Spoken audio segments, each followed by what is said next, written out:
ముఖ్యమంత్రి జగన్మోహన్ రెడ్డి గారు తన పేరు మార్చుకుంటే మంచిది. జగన్ రెడ్డిగా కాకుండా జలగరెడ్డిగా, బాదుడు రెడ్డిగా, దంచుడు రెడ్డిగా పేరు మార్చుకుంటే కరెక్ట్గా సరిపోతుంది. ఎందుకు ఆ మాట అంటున్నా అంటే, ఆయన అధికారంలోకి వచ్చిన ఈ 56 నెలల్లో దంచుడే దంచుడు, పెంచుడే పెంచుడు, బాదుడే బాదుడు, వీర బాదుడు, ధరల మోత, పన్నుల బాత. ఇది ఒక విధంగా చెప్పాలంటే జగన్మోహన్ రెడ్డి పాలన.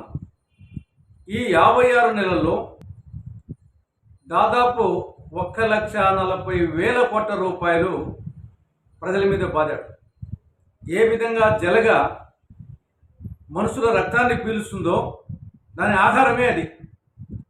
ఆ విధంగా వైకాపా ప్రభుత్వం, ముఖ్యమంత్రి జగన్మోహన్ రెడ్డి గారు పన్నుల మోత ద్వారా, ఛార్జీల వాతల ద్వారా ప్రజల నుండి దాదాపు 1,40,000 కోట్ల రూపాయలు అదనంగా ఈ 56 నెలల్లో లాగడం జరిగింది.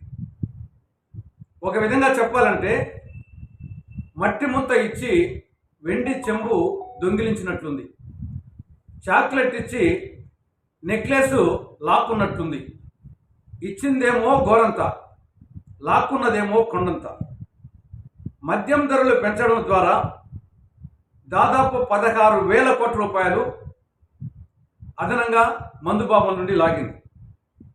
ఇసుక ధరలు పెంచడం ద్వారా 10,000 కోట్లు, ఆస్తి పన్ను పెంచడం ద్వారా 7,000 కోట్లు, డ్రైనేజు నీటి పన్నులు పెంచడం ద్వారా 4,000 కోట్లు, విద్యుత్ ఛార్జీలు పెంచడం ద్వారా 30,000 కోట్లు, పెట్రోలు డీజిల్ ధరలు పెంచడం ద్వారా దాదాపు 50,000 కోట్లు, ఆర్టీసీ ఛార్జీలు పెంచడం ద్వారా 15,000 కోట్లు, రిజిస్ట్రేషన్ ఛార్జీలు పెంచడం ద్వారా 1,400 కోట్లు, రేషన్ సరుకుల రేట్లు పెంచడం ద్వారా దాదాపు 1,200 కోట్లు.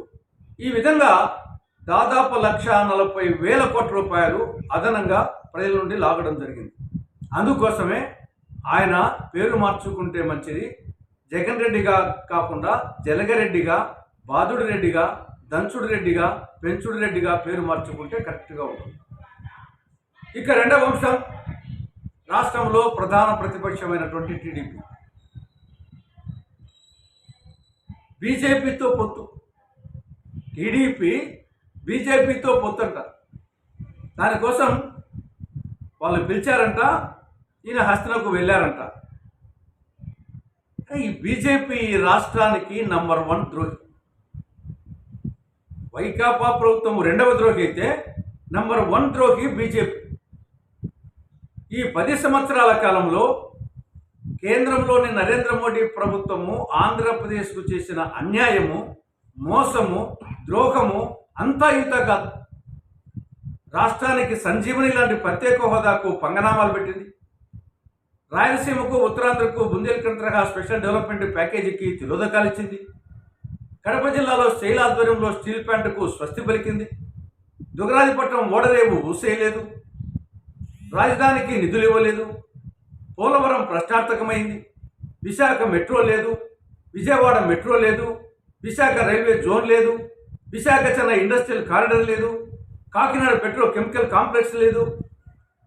ఇంత అన్యాయం చేయడమే కాకుండా చివరికి విశాఖ ఉక్కు ఆంధ్రుల హక్కుగా సాధించుకున్న విశాఖ ఉక్కు కర్మాగారాన్ని కూడా ప్రైవేట్ పరం చేయాలని, అమ్మాలని, లేకుంటే మూసివేయాలని ప్రయత్నం చేస్తూ ఉంటే, శ్రీకాళహస్తి దగ్గర గతంలో మన్మోహన్ సింగ్ గారి ప్రభుత్వం స్థాపించిన మన్నవరం విద్యుత్ ప్రకల్ప ప్రాజెక్టును మూసివేస్తే, ఇటువంటి రాష్ట్రానికి తీరని ద్రోహం చేసిన బీజేపీతో పొత్తు పెట్టుకొని చంద్రబాబు నాయుడు ఢిల్లీకి వెళ్ళాడంట.